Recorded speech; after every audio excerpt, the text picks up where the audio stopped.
Ano Bex, ayan, good morning mga Bax. Well, tapos na yung 2 days vacation natin dito sa Bantayan Island. So, ano ba yung mga na-enjoy ba natin? Di ba? Naging masaya ba tayo for 2 days vacation natin dito sa Bantayan Island? Syempre mga Bax, yes na yes, di ba?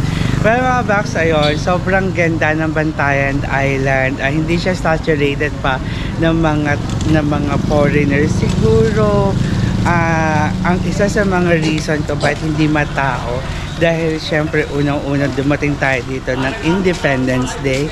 Syempre hindi Friday, Saturday yan. Kasi marami nagsasabi rito na pag Friday and Saturday, sobrang jam-pack daw ng tao dito. Sino ba naman talaga ang hindi pupunta at humaling sa isang Bantayan Island na napaka-virgin island naman talaga. Well mga Bax, ayan, kahapon nag-island hopping tayo, nag-fish feeding, pumunta tayo sa cliff jumping, and hindi ko na nga na-video kasi nalubat na nga ang ating paraphernalia.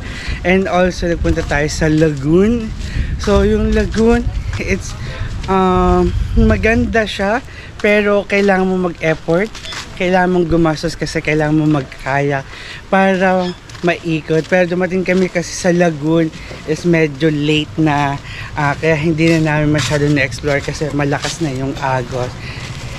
And ano pa ba, syempre diba, ang isa sa mga talagang papangarapin ulit ng Baklang Chismosa is makabalik dito sa Bantayan Island kasi isa tong isla talaga na may pagmamalaki mo kasi sobrang tahimik, maganda talaga, may peace of mind kung ang hanap mo ay moving on.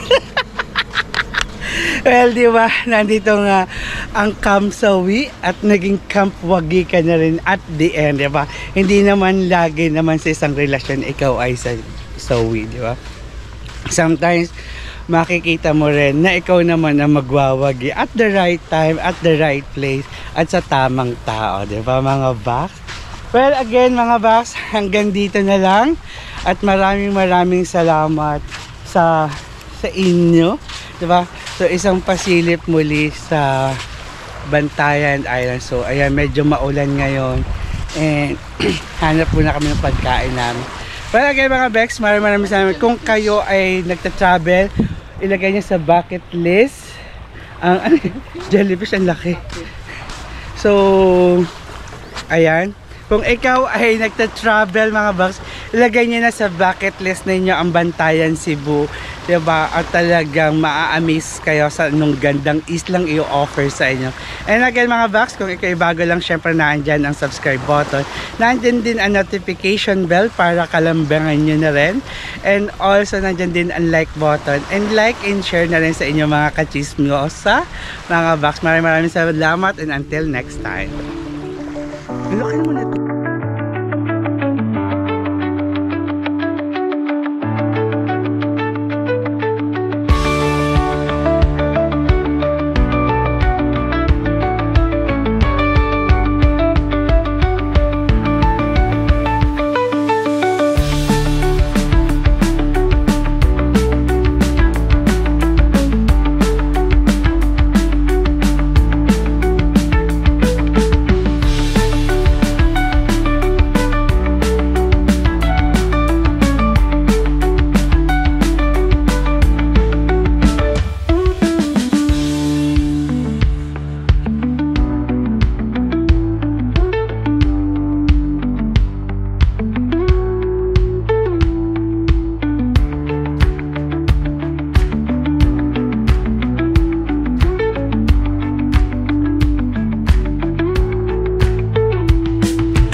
Oo.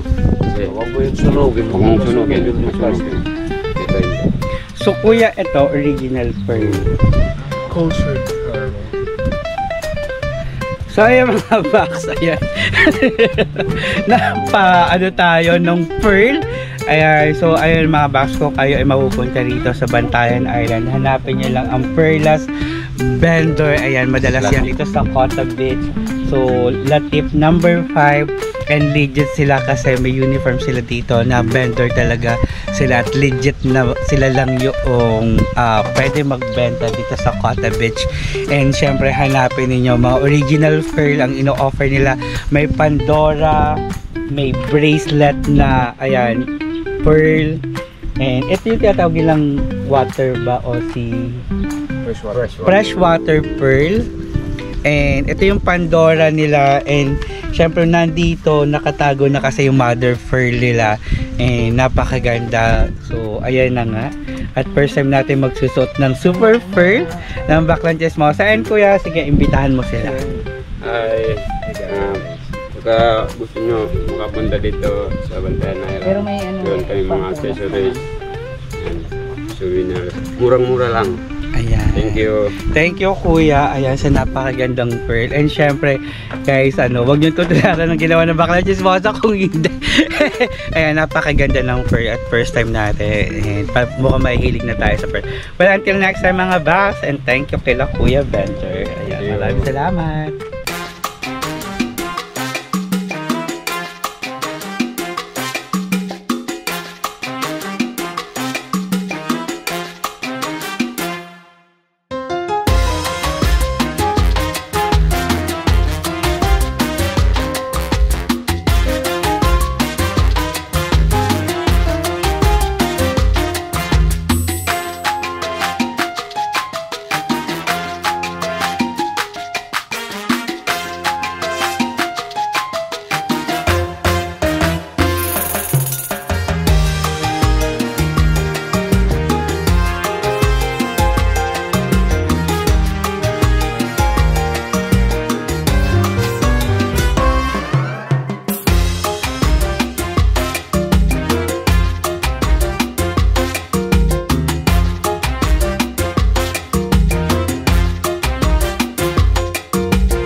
Alam mga Bax, ayan, magandang tanghali.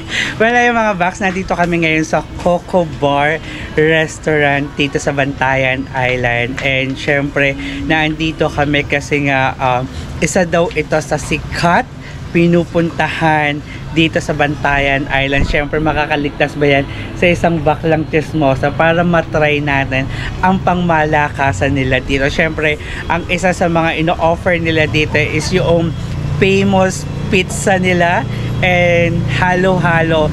And maya-maya masasaksihan na natin, matitikman na natin ang mga pangmalakasan na ino-offer nila dito sa Bantayan Island. Syempre mga Bax, talaga magpo-food review naman tayo for today's video, diba? Well, makita-kita tayo later pag naka-serve na ang ating pangmalakasan na order. Manghiram ka lang.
Ngayon mga best, ayan. Lusog pa tayo. Sobrang sarap ng halo-halo. Sobrang sarap din ng pizza nila. Yung homemade pizza nila. Sarap. And mga backs, if nandito kayo sa Bantayan Island, huwag na huwag nyong kakalimutan subukan kainin dito sa Coco Bar and Restaurant. sa Coco Bar and Restaurant. Pagsapit ng 6 PM, sobrang jam-pack to. So, mas maganda na mas maaga kayong pumunta rito kasi sobrang dami ng kumakain. Nahihirapan sila sa mga nagpapaluto, ganun. But, one of the best at nire-recommend namin yung pagkain dito sa Coco Resto Bar dito sa Bantayan Island mga baks. And again, kung nasa bucket list nyo ang Bantayan Island is hindi nyo pagsisisiyan. Well mga baks, maraming salamat and until next time.